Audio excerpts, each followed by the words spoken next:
ज़्यादातर नतीजों का अपडेट Q2 का अपडेट आ चुका है। अब डिपॉजिट ग्रोथ को लेकर क्या स्थिति बन रही, क्योंकि ये एक फैक्टर था जो मार्केट काफ़ी क्लोजली वॉच करना चाह रहा था कि क्या उसमें कुछ पिकअप देखने को मिल रहा है या नहीं। कुछ आंकड़े तो इशारा कर रहे हैं कि एक पिकअप आया है, लेकिन इसे ब्रॉडर और बिगर कॉन्टेक्स्ट में कैसे पढ़ा जाए। यतिन हमारे साथ है। यतिन, बताइए। Good afternoon. और देखिए, बात करें बैंकिंग की तो Q2 के जो अपडेट्स आ रहे हैं और जो रिजल्ट्स प्रीव्यूज़ आ रहे हैं उसमें एक बात क्लियर है, डिपॉजिट ग्रोथ में जो मॉडरेशन था वहाँ थोड़ा बहुत पिकअप है, लेकिन जितनी आपकी डिपॉजिट ग्रोथ है उसके सामने एडवांस ग्रोथ जो है वो उतना नहीं बढ़ पा रहा है। एडवांसेस ग्रोथ में अगर आप देखें पर्सनल साइड पे या जहाँ हाई मार्जिन प्रोडक्ट्स हैं वहाँ थोड़ा बहुत दिक्कत आ रहा है और क्रेडिट कॉस्ट भी बढ़ रहे हैं। तो इस माहौल में अगर हम बैंकों की नतीजों की बात करें तो कहीं ना कहीं थोड़ी बहुत Q2 में डिसअपॉइंटमेंट हो सकती है। HDFC की बैंक की बात करें तो देखिए, डिपॉजिट ग्रोथ का जो ट्रेंड है वो Q2 में आप देखें तो डिपॉजिट ग्रोथ की जो फिगर है वो कम हो रही है, लेकिन लोन ग्रोथ भी आप अगर देखें तो बहुत ही जो है सिंगल डिजिट पे आ गई है। तो कहीं ना कहीं जो CD रेशियो इंप्रूव करने की बात जो RBI ने कही थी उसके चलते भी अगर आप देखें तो एडवांसेस ग्रोथ इतनी खास नहीं हुई है। आगे बढ़ते हैं और दूसरी बैंकों की तरफ भी नज़र करते हैं, जहां अगर आप इंडसइंड बैंक की बात करें तो यहाँ ओवरऑल बेसिस पे डिपॉजिट ग्रोथ काफ़ी स्टेबल रहा है। 14-15% के पास साल दर साल बेसिस पे इनकी डिपॉजिट ग्रोथ रही है पिछले 6 क्वार्टर्स के लिए। और इस क्वार्टर की बात करें तो देखिए, लोन ग्रोथ में है तीव्र जो है वो स्लो डाउन आया है, केवल 12% आपको एडवांसेस ग्रोथ दिखी है। तो कहीं ना कहीं एडवांस ग्रोथ जो है वो थोड़ी बहुत धीमी पड़ रही है। इसके अलावा फेडरल बैंक की भी बात करें तो यहाँ 16% रहा है इस क्वार्टर का डिपॉजिट ग्रोथ।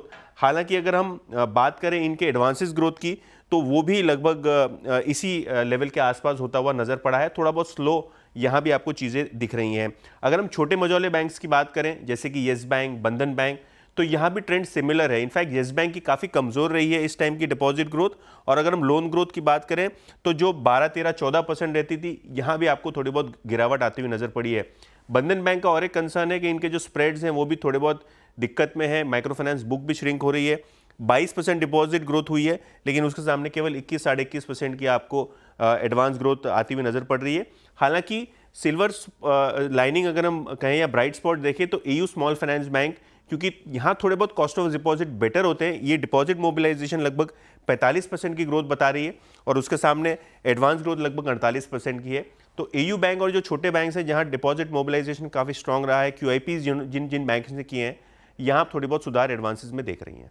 तो ये कुछ इनपुट्स यतिन की तरफ से इन्होंने सारे वो नंबर्स आपके लिए पेश करते हैं। इससे बड़ा टेक अवे क्या रहेगा? जो सबसे बड़ी चिंता थी, क्या वो एड्रेस हो रही है या फिर एक बहुत शॉर्ट टर्म फिनोमेना है, जैसे यतिन भी मेंशन कर रहे थे शरद जी, कि देखिए एक तो कल परसों RBI की MPC का आउटकम आ जाएगा। ज़्यादातर लोग एंटिसिपेट यही कर रहे हैं कि अब की बारी नहीं, लेकिन दिसंबर में वो रेट कट का सिलसिला शुरू होता हुआ दिखाई देगा। तो मौका शायद आपके पास अभी है कि एक थोड़े से हायर FD में पैसे को लॉक इन करने के लिए। क्या उसका फायदा इन बैंकों को मिल रहा है और ये कैसे ट्रांसलेट करने वाला है इवेंचुअली? नहीं, देखिए, इवेंचुअली मेरे हिसाब से फर्स्ट क्वार्टर के नंबर से बहुत ज्यादा एक्सट्रापोलेशन हुई थी नंबर्स में, बट जनरली फर्स्ट क्वार्टर के नंबर्स को देखना नहीं चाहिए।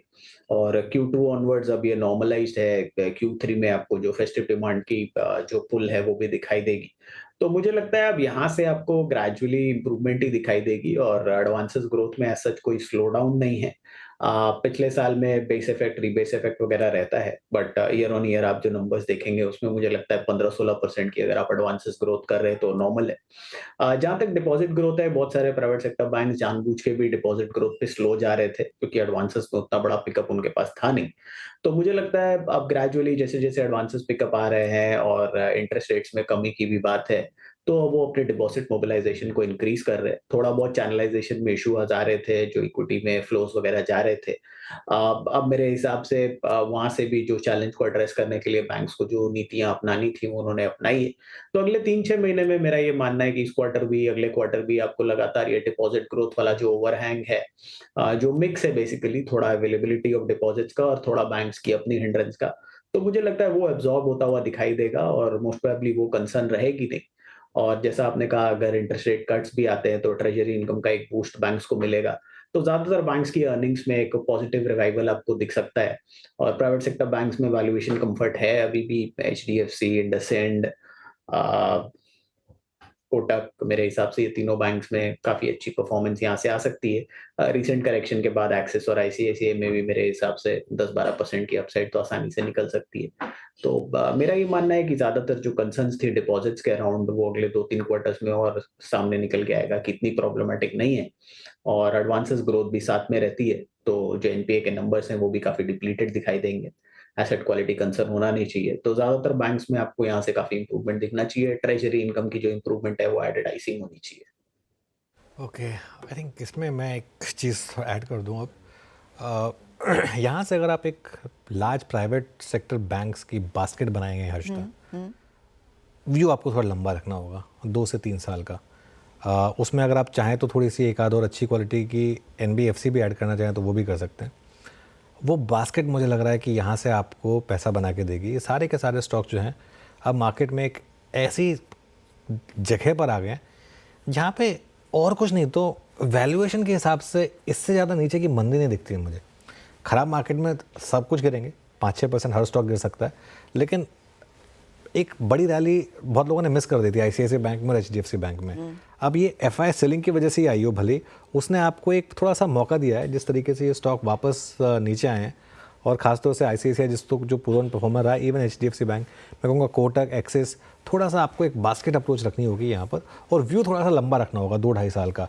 और ये भी हो सकता है कि कुछ टाइम के लिए ये परफॉर्म ना भी करे, ये भी पॉसिबिलिटी है, लेकिन एटलीस्ट पैसा यहाँ से खोने का रिस्क थोड़ा सा कम है और रिस्क रिवॉर्ड आपके फेवर में मेरे ख्याल अनुज, से। एचडीएफसी बैंक पर मैं आपसे एक और चीज़ पूछना चाहूँगी। एक तो आपको याद होगा हम सुबह भी बात यही कर रहे थे कि एचडीएफसी बैंक का वो जब पीक बना था, जब वो एमएससीआई वाला होप आया था, राइट? हाँ। पर क्योंकि आधे आधे में बढ़ गया था तो वहीं पर वो स्टॉक कोलैप्स भी कर गया था। अब ये फिर से होप बनता हुआ दिखाई दिया है क्योंकि आई थिंक फ्राइडे को शेयर होल्डिंग का अपडेट आया कि वहां पर अभी भी थोड़ी सी विंडो है। क्या वो फिर से होप बनेगा और उस होप में अभी पोजीशन लेंगे, या फिर प्योरली जो आप वो ब्रॉडर पर्सपेक्टिव चेंज हो रहा है उस बेसिस पर रहेंगे? ये एमएससीआई वाला कितना प्ले लागू हो सकता है इस समय सेंटिमेंट में? देखिए, ये कहा जाता है कि बिजली एक ही जगह पे 2 बार नहीं गिरती है, तो वो मतलब वैसे कई बार हुआ भी आपका है। लक बहुत खराब हो। बहुत ही खराब लक हो तो ठीक है, तो लेकिन वो कहानी खत्म हो चुकी है। एमएससीआई वाला फैक्टर खत्म हो चुका है, वो जो होना था बाइंग व सेलिंग वो सब खत्म हो चुकी है।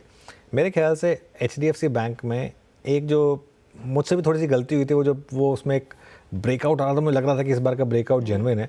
अदरवाइज जो मैंने एक व्यू 1 महीने पहले लिया था ना कि इसमें 1800 से ऊपर की मुझे तेज़ी नहीं दिखती और 1600 1550 नीचे की मंदी नहीं दिखती, आई थिंक वो व्यू मेरा अभी भी इंटैक्ट रहेगा। मेरे ख्याल से अब कुछ और समय के लिए ये स्टॉक, इसके साथ इशू क्या होने वाला है, हायर लेवल पर एफआईआर आ जाएंगे बेचने के लिए, लोअर लेवल पर डीआई आ जाएंगे खरीदने के लिए, तो ये अब कुछ टाइम तक इसी रेंज में जूझेगा, क्योंकि आई थिंक डीआई इसको 1600-1550 के नीचे जाने नहीं देंगे, वो बाय करेंगे, और एफआईआर जैसे ही उनको मौका मिलता है 1750 पर वाकई फिर वापस सेल करेंगे, तो एक रेंज बन जाएगी बेसिकली फिर से, जो रेंज रही भी एक्चुअली टू बी फेयर पिछले काफ़ी टाइम से स्टॉक में। अच्छा, इस बीच एचडीएफसी